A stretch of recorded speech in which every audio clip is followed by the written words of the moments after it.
2026 தமிழ்நாடு சட்டப்பேரவை தேர்தலை முன்னிட்டு அரசியல் சூழல் சூடுபிடித்திருக்கும் நிலையில் பிரபல தனியார் நிறுவனம் வெளியிட்டுள்ள எக்ஸிட் போல் கருத்து கணிப்பு முடிவுகள் தற்போது அரசியல் வட்டாரத்தில் பெரும் பரபரப்பை ஏற்படுத்தியுள்ளன. 1,00,000க்கும் மேற்பட்டோரின் கருத்துக்களை அடிப்படையாக கொண்டு வெளியிடப்பட்ட இந்த கணிப்பு இந்த முறை தமிழகத்தில் எந்த ஒரு அணிக்கும் தெளிவான பெரும்பான்மை கிடைக்காமல் போகலாம் என சுட்டிக்காட்டப்பட்டுள்ளது.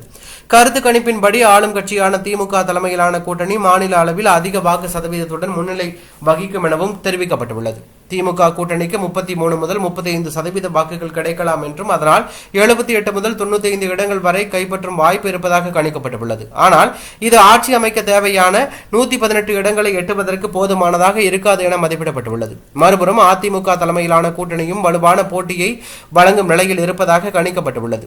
அந்த கூட்டணிக்கு 29 முதல் 33% வாக்குகள் கிடைக்கலாம் என்றும் 68 முதல் 84 இடங்கள் வரை வெற்றி பெறும் வாய்ப்பு உள்ளதாகவும் கூறப்பட்டுள்ளது. இந்த கணிப்பின் முக்கிய அம்சமாக புதிய அரசியல் சக்திகளின் எழுச்சி பார்க்கப்படுகிறது. குறிப்பாக நடிகர் விஜயின் தமிழக வெற்றிக் கழகத்திற்கு கணிசமான ஆதரவு கிடைக்கலாம் என அதில் தெரிவிக்கப்பட்டுள்ளது.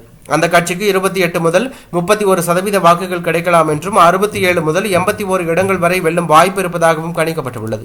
இந்த நிலை உருவானால் தமிழக அரசியலில் புதிய சக்தியாக தமிழக வெற்றிக் கழகம் தீர்மானிக்கும் நிலைக்கு வரக்கூடும் என அரசியல் ஆய்வாளர்கள் கருதுகிறார்கள். எந்த ஒரு பெரிய கூட்டணிக்கும் தனிப்பெரும்பான்மை கிடைக்காத சூழலில் புதிய கட்சிகளின் ஆதரவு ஆட்சி அமைப்பில் முக்கிய பங்காற்றும். நாம் தமிழர் கட்சி மற்றும் பிற கட்சிகள் இணைந்து 4 முதல் 6% வாக்குகளை பெறலாம் என்றும் ஆனால் இடங்கள் பெறுவது கடினமாக இருக்கலாம் எனவும் கணிக்கப்பட்டுள்ளது. எனினும் அரசியல் நிபுணர்கள் நினைவூட்டுவது என்னவென்றால் எக்ஸிட் போல் முடிவு இறுதி தேர்தல் முடிவுகளுக்கு சமமானவை அல்ல.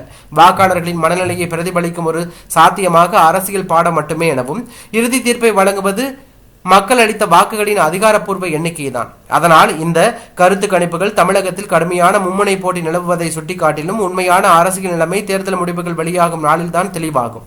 இந்த கருத்து கணிப்புகள் தமிழக அரசியலில் கூட்டணி அரசியலின் அவசியம் அதிகரிக்கக்கூடும் என்ற சாத்தியத்தை முன்வைத்துள்ளதாக தகவல் வெளியாகி பரபரப்பை ஏற்படுத்தியுள்ளன.